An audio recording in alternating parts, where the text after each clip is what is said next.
6 things I did to stop wasting my evenings after work. Why do we wait all day for free time and then waste it the moment we finally get it? This is not about extreme habits, it is not about a perfect routine, and it is definitely not some fake productivity system that only works when you have unlimited energy. These are 6 simple changes that helped me take back the hours after work. But the first one is not what most people think, because most people blame their phone. They believe the evening gets ruined the second they start scrolling. But what if the evening is already lost before that? What if the first few minutes after work decide the rest of your night? That was my problem. I would finish work, come home, sit down for a moment, open my phone, and suddenly the whole evening was gone. The worst part was, I did not even feel rested. I was just escaping without realizing it. So the first thing I changed was how I ended work.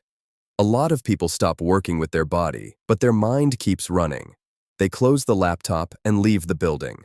They drive home, but inside their head, work is still open.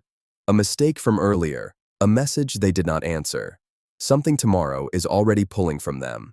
So how can your evening feel free if your mind is still stuck at work? That is why I started using a simple shutdown ritual.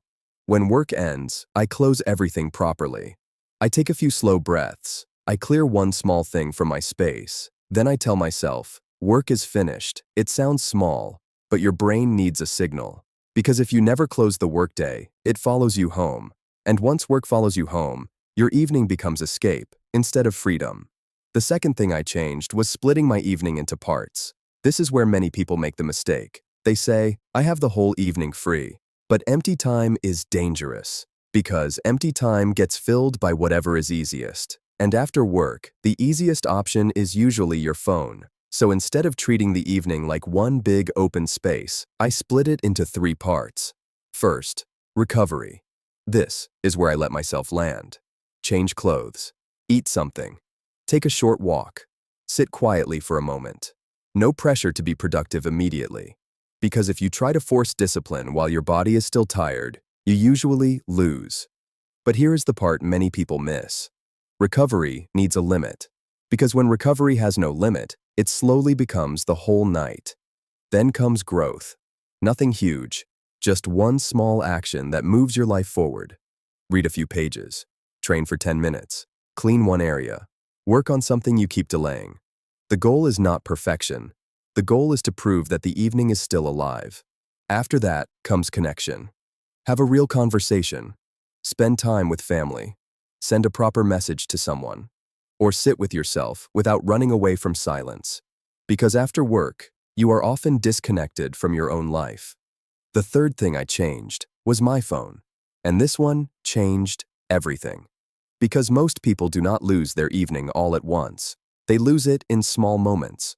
A notification pulls them in. A short video keeps them there. A reply turns into scrolling. A quick check becomes 2 hours. So why does your phone win exactly when you finally have free time? Because when you are tired, your brain chooses the easiest option, and your phone is the easiest thing in the room. So I stopped relying on willpower. I created distance. I put my phone in another room for the first part of the evening, and I do the same 1 hour before sleep. I do not hate my phone. I just know what it does to my mind when I am tired. It makes normal life feel boring and makes silence feel uncomfortable. It makes useful actions feel too slow. And if your phone controls your evening, it will always take more than you planned to give. The fourth thing I changed was my environment. Because even when your phone is away, your space can still pull you back into old habits. Ask yourself this. When you walk into your room after work, what does your space tell your brain? Does it help you calm down?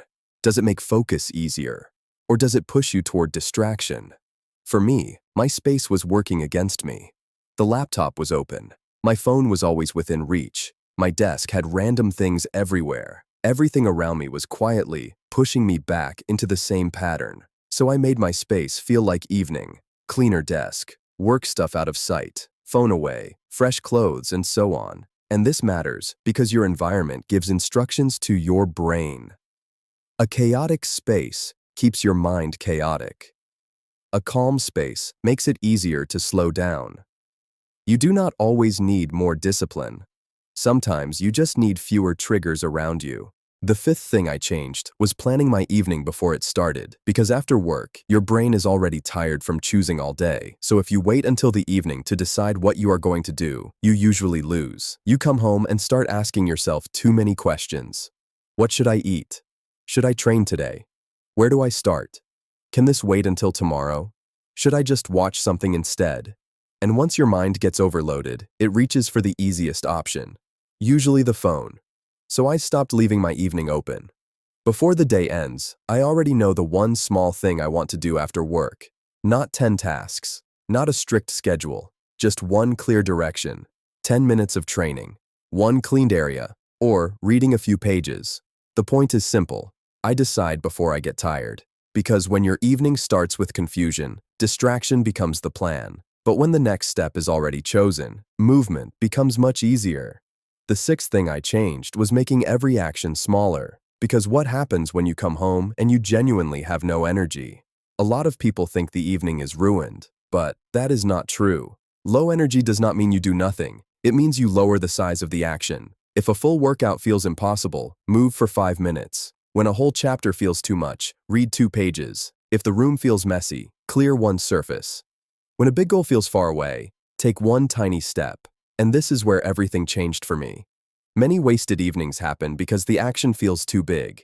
And when something feels too big, you avoid it completely.